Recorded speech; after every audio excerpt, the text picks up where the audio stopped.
Thanks for watching, everybody. We go to Pennsylvania. We're going to talk about sustainability. Joining us is Maddy Mitchell. Maddy, thank you so much for taking the time. Thank you so much. You are a sophomore at Penn State, correct?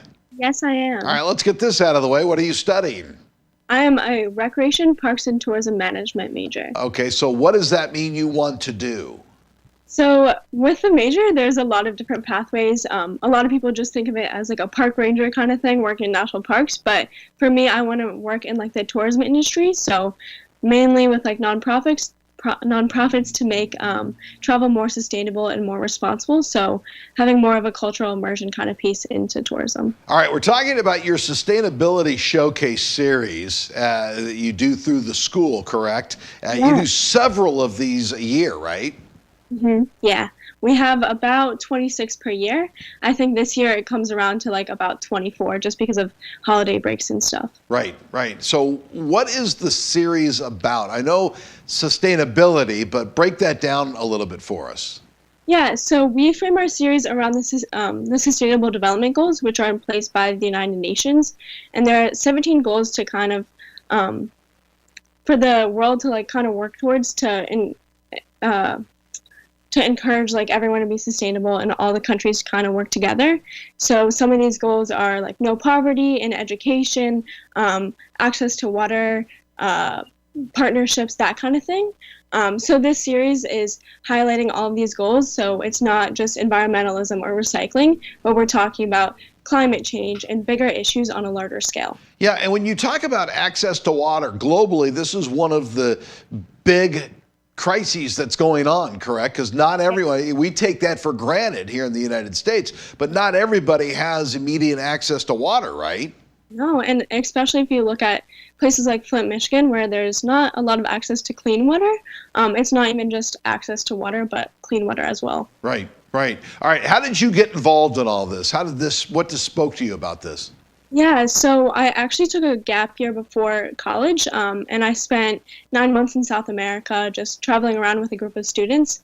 And when I was in Ecuador, I actually spent a week in a place where there was a mining, it was like a mining village, and I saw the impacts actually on like the water in the community from mining. And so I saw just how it destroyed the environment, and it got me like kind of heated. So that kind of is what got me very passionate about the issues of sustainability and directly the impacts on communities from bigger issues like water access and food and poverty.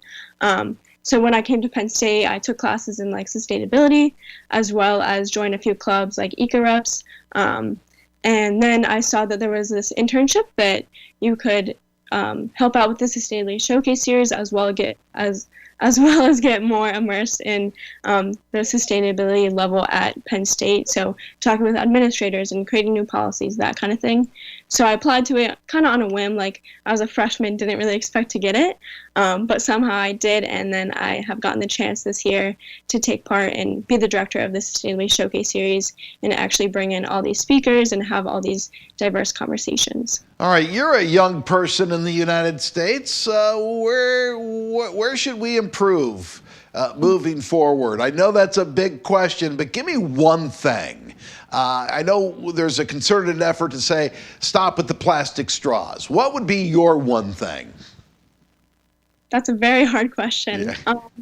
I would say the one thing is working more collaboratively with other groups of people, because I think there is a strong political divide. And I think when people see it as a divide, we're not going to make progress. So I think what needs to happen is everyone working together, seeing both sides, that kind of thing, to make larger progress. And things like eliminating plastic straws, that will help, but it is very like menial, and we need a larger change to actually happen in order for us to ensure a more sustainable future. Maddy Mitchell, thank you so much for your time. Your upcoming showcase series is April the 4th. Thank you so much. Thank you so much. Have a great day. Around America, we stopped at State College. I'm Vic McCarty for NewsNet.